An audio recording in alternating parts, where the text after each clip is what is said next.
I'm not gonna lie, making today's video is kind of weird because we have our update, our weekly update on how things are going down in Mythic Plus. And you know, it's kind of weird because of the situation we find ourselves in Mythic Plus right now. What is there to talk about as long as Exodia exists? So let's try to take a look and see if things have gotten even worse than last week at the beginning of this patch. We have gotten, after all, a couple of nerfs. We have gotten nerfs to Holy Paladin and we have gotten nerfs to Fire Mage. So maybe something is developing on that end. Starting by looking at tanks. So first of all, we have some diversity good news. Look at this. Prot Paladin is still 0.2% ahead of Guardian Druid.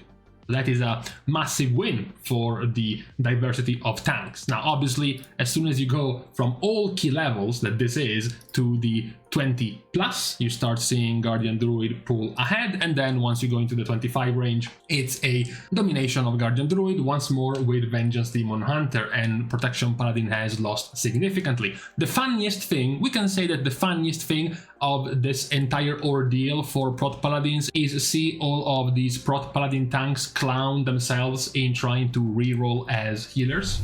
That's definitely the funniest part. You often see stuff like this right now in Mythic Plus, where certain specs have now rerolled to the more popular ones. For Prot Paladin, this is definitely the case in trying to go and play a Holy Paladin instead.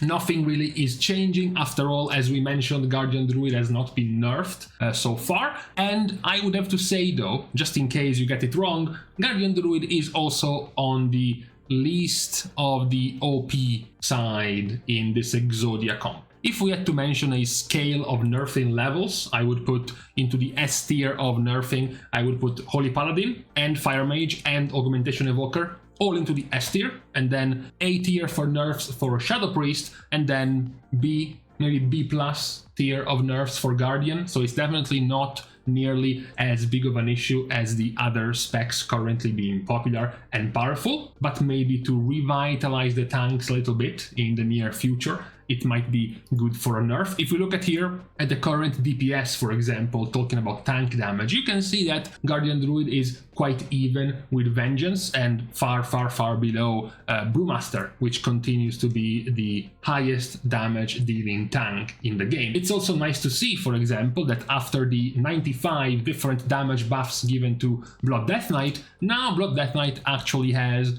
middling damage, mid-tier damage. It's no longer one of the weakest damage tanks in the game. Yes, it's still not the meta tank, it's not what you bring in very high keys, but you know, for the average comp, for the average weekly plus 20, Blood DK is more than enough, much like most of the other tanks. So when it comes to nerfs, I still think that Guardian Druid is the least one in terms of needing a nerf. Now, the situation might not be quite the same when we're talking about healers.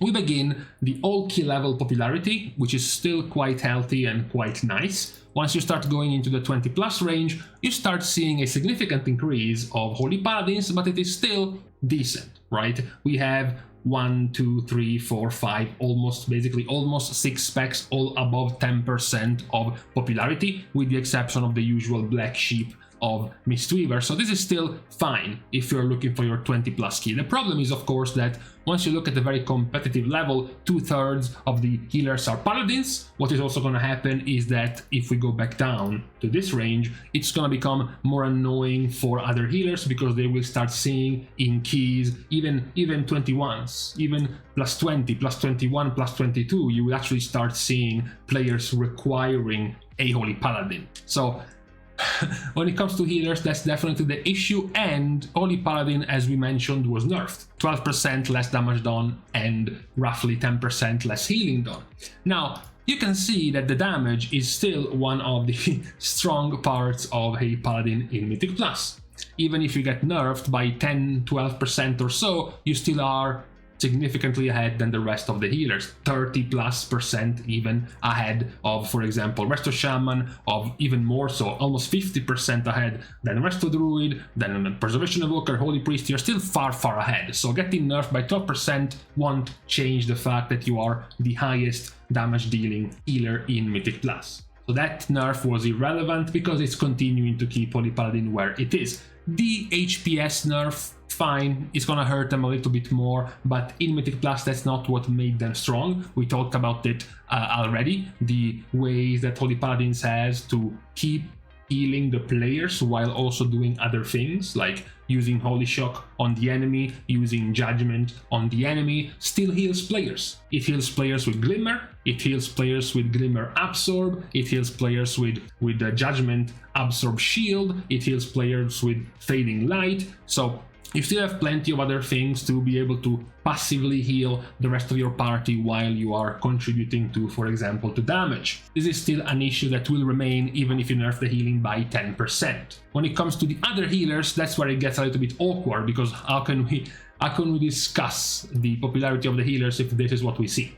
What is there to talk about? There's no healers, you know? The priests just go and play Shadow, the Preservation Evokers just go and play Augmentation, the rest of the druids just go and play Guardian Druid, so all that's left is the Mistweaver Monks, which nobody plays, so it doesn't matter, and Resto Shaman. Resto Shamans had their turn of being OP in the first part of Season 2, so now they are passing the mantle over to Holy Paladin. There isn't really much else to say about these specs. You often hear many of you as well mentioning, well, the thing to do to keep things more balanced is to just buff the rest of the healers to make them more in line with Holy Paladin.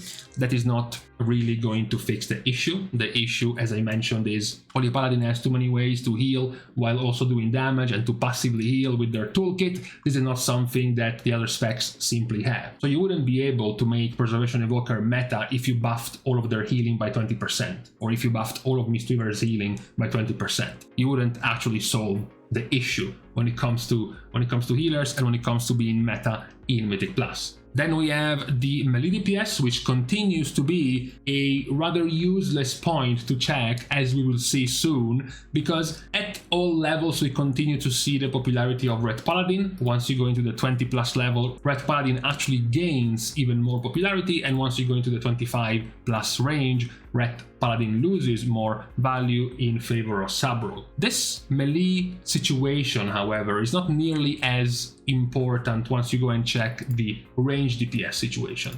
Because, for example, in the 25 plus range, you have 3,200 different ranged players. For the melee DPS, you have 1,000. So you have significantly fewer amounts of melee players when it comes to the very high keys. And of course, as I'm sure you're aware, once you look at the actual, highest keys available, you will find that there are, of course, no melee players. Even when you start looking around for tier lists, for example, things like this, you start looking and you realize that melees are actually just not there, right? Because of the power of these 3 DPS specs, ranged DPS specs that synergize with each other very well with the utility they can bring. That kind of clamps all of the melee DPS in this average blob of unimpressiveness, because, if you just are looking for these 3 specs, then all of the other melee DPS specs will lose value as a result. And to be fair, same goes for the other range DPS specs not part of this trio. So when you look at the popularity of the melee DPS, is like, yes, sure, Rogue seems super popular, but this is not your typical situation, right? If you went in any other season and you saw that 30% of the players are playing one spec, you would be assuming that spec is very meta. You would be assuming this color, yellow, would be all over these names if it's 30% of melee players being yellow. And we are scrolling down, we are scrolling down again. We are now into the 200, 240, 260, 280. We still don't see yellow.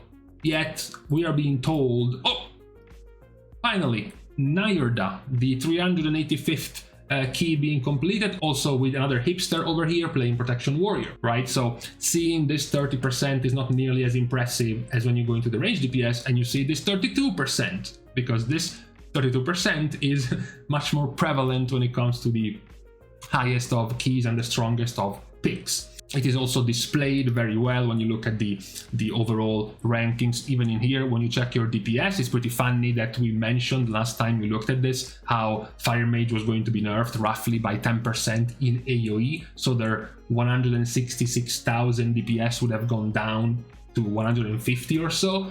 Now it's at 174. Now it's even higher than before, so we will see if it will actually fall down. But at the moment you can find some hilarious notions, like for example assassination at 99,000 and fire at 174, right? There's also the other thing where devastation. This is a classic example of one spec suddenly becoming much worse, not because they have been nerfed, not because they are weaker, but because all of their best players are moving to augmentation. Up until just a few days ago, devastation was here. Devastation was right below the S tier. It was the second or third option beyond Shadow Priest and beyond the growing Fire Mage before the rework. And now all of a sudden just falls down into the absolute pitfall of the C tier. Not because it's super weak now, but simply because augmentation is much stronger.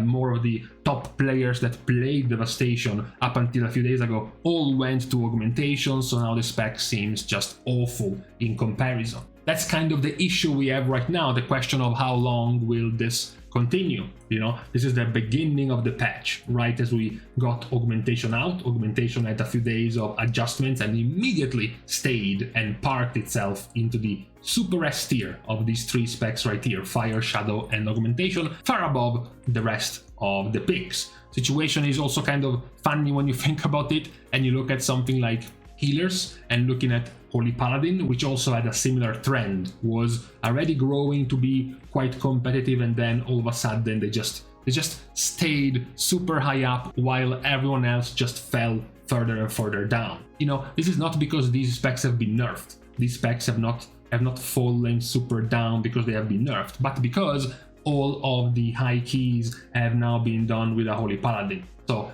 because this one takes into account the level of keys being completed, because all of these healers now have a much harder time getting into keys into the 25, 26 or 27 range, Holy Paladin is basically the only one who makes it out, and as a result they gain massive value. Same can be said for something like tanks, where you see, for example, that up before the release of the patch they were all kind of close, but then the patch comes out, these are the only two tanks that stay straight while the others just fall down a hole. That's another thing that many players have mentioned. They have mentioned how it feels nowadays after this patch, that keys now, when you have an augmentation evoker in, for example, feel 2, 3 or even 4 levels easier.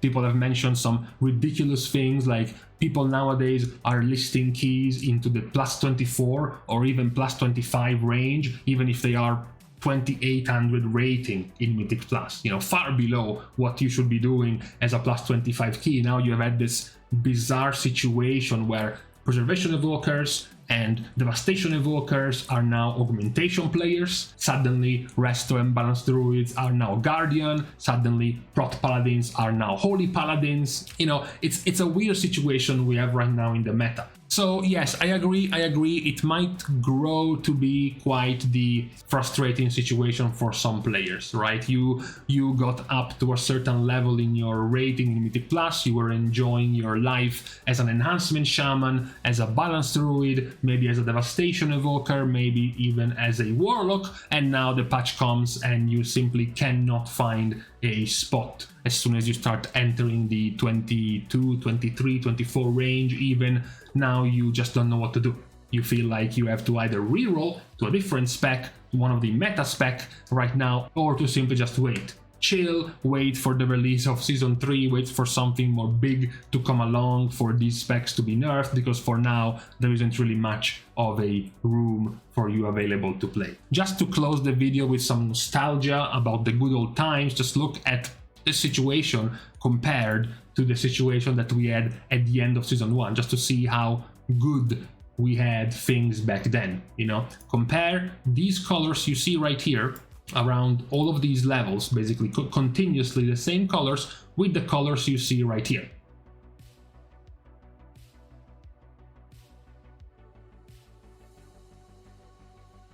That's the situation we have right now in Mythic Plus, and unfortunately it will continue for the next likely couple of months before we get anywhere close to Season 3.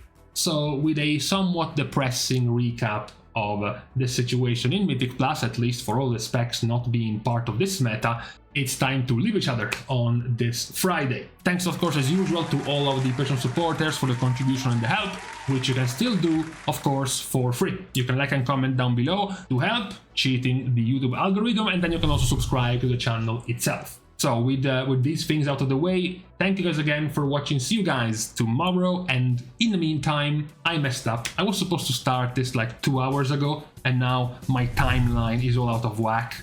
Damn it!